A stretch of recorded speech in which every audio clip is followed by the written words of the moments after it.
Aris, Aris, Aris.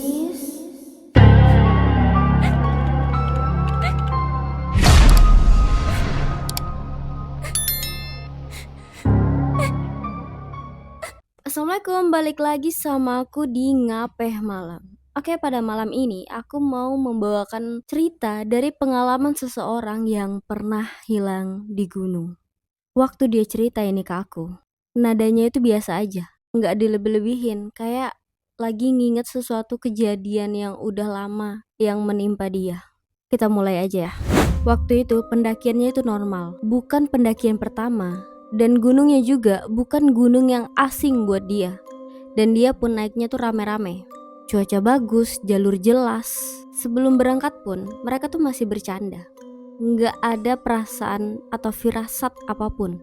Sampai di satu titik, si dia ini kita sebut aja namanya Aris. Aris ini pisah sebentar dari rombongannya. Katanya tuh cuman ke belakang sebentar, nggak jauh dan nggak lama. Dan dia pun ngerasa hal itu ya biasa. Pas dia mau balik ke jalur, dia pikir temannya tuh jalan duluan. Dan dia pun menyusul sambil jalan agak cepat. Awalnya masih santai, tapi beberapa menit kemudian dia mulai ngerasa ada yang aneh. Bukan jalurnya yang berubah, tapi dia sama sekali nggak nemuin tanda-tanda rombongannya. Nggak ada suara langkah kaki, nggak ada suara ngobrol, bener-bener sepi, sunyi. Aris pun nyoba manggil teman-temannya, tapi nggak ada jawaban. Dia melanjutkan jalan, langkahnya dipercepat, dan saat itu badannya pun mulai capek. Napas mulai berat, tapi dia nggak berhenti.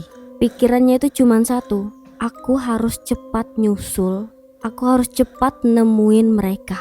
Semakin lama jalan, dia malah makin ragu sama arah yang dia ambil. Tapi berhenti pun juga bukan pilihan yang benar. Waktu dia ngecek jam tangan, jamnya itu mati. Dia sempat heran, tapi nggak sempat untuk mikir. Cuaca mulai berubah, awan nutup cahaya, pandangan pun jadi terbatas. Terus tiba-tiba dia dengar suara langkah kaki dari belakangnya. Awalnya dia pikir ya pendaki lain atau salah satu temannya. Dia berhenti, langkah kaki itu pun ikut berhenti. Dia mencoba jalan lagi, langkah itu pun ikut jalan. Jaraknya kedengeran dekat banget. Tapi dia gak dengar suara orang ngomong. Badannya pun makin tegang. Dia gak berani nengok karena takut makin panik. Dia jalan lebih cepat. Langkah kaki itu pun mengikuti dia dengan cepat. Dia sempat lari beberapa langkah, tapi napasnya tuh kacau. Kakinya berat. Akhirnya dia berhenti. Dan pas dia berhenti, suara itu udah gak ada. Beberapa saat kemudian, dia dengar suara manggil namanya. Suaranya itu mirip temannya, tapi aneh ya, nadanya itu datar, nggak kedengaran panik. Paham kan? Aris, Aris, Aris. Seperti itu. Dan itulah yang membuat dia nggak mau menjawab. Karena secara logika, kalau temannya nemu, harusnya manggil sambil teriak dong, iya kan? Karena panik, karena kehilangan si Aris.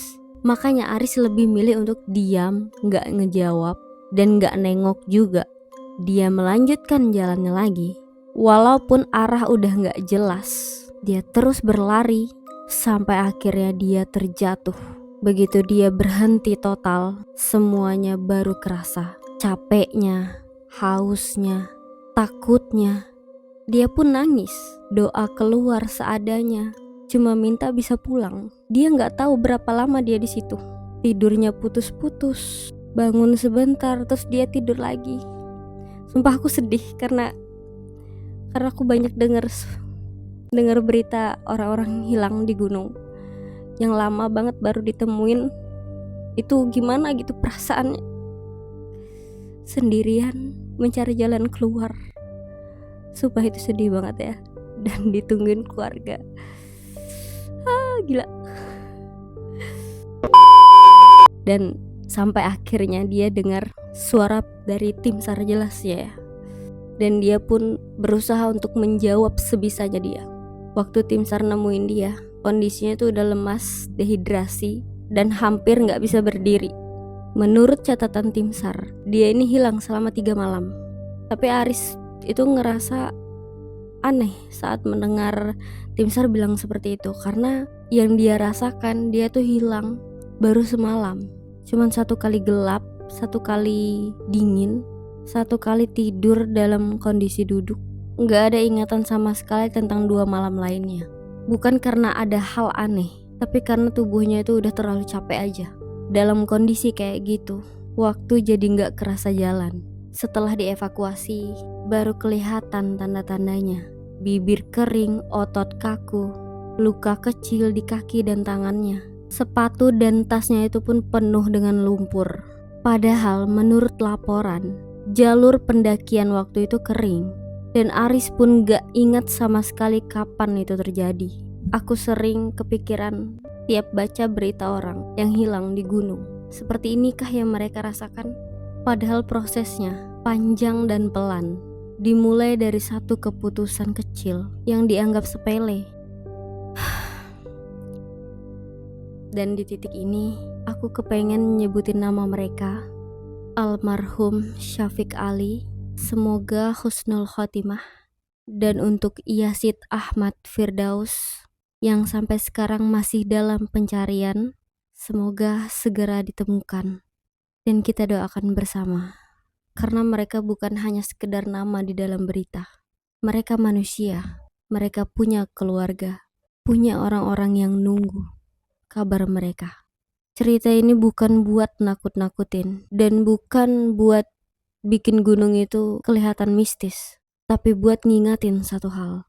Yang bahaya di gunung itu seringkali bukan jalurnya, bukan cuacanya, bukan fisiknya, tapi rasa terlalu yakin bisa nyusul, yakin masih aman, dan yakin tahu arah. Kalau kalian mau naik gunung, siapin fisik, siapin mental, dan jaga sikap. Karena gunung bukan buat ditantang, tapi buat dihormati. Sampai di sini kisahnya, dan semoga kisah ini memberikan dampak yang baik buat kalian yang suka mendaki. Dan jujur aku pun suka mendaki. Sebenarnya tahun ini, tahun 2026, aku ingin mendaki bersama sepupuku, tapi ternyata ada kendala. Jadi insyaallah akan dilakukan tahun depan. Dan aku benar-benar harus mempersiapkan pendakian pertama yang akan aku lakukan ini, karena aku benar-benar mau menikmati alamnya. Jadi kurang ini deh semangat deh karena benar-benar sedih banget tau kalau ngebayangin mereka yang berusaha untuk keluar dari kesesatan itu di dalam hutan sendirian, tanpa minum, tanpa makan, nyari jalan keluar. Aduh, ini mau nangis lagi rasanya kalau mau ngebayangin. Gila. Cerita si Aris ini gimana ya, kayak dia benar-benar beruntung gitu bisa ditemuin lagi. Tapi alhamdulillah ya, bagi orang yang selamat. Dan bagi yang gak selamat, menurutku itu adalah pengalaman yang terbaik buat mereka. Aku sampai udah gak bisa berkata-kata lagi. Cuman bisa bilang, kalau kalian belum subscribe channel ini dan belum ngaktifin lonceng notifikasinya, tolong diklik ya. Bantu aku biar aku bisa bawain cerita-cerita yang ada kesan pesan moral yang lebih baik dan menjadi pengingat buat diri kita bahwa dunia ini bukan hanya kita manusia yang menempati. Ada hal-hal lain, hal-hal gaib yang gak bisa kita tebak. Jangan lupa untuk klik like, share. Ya. Ya udah. Bye bye. Assalamualaikum.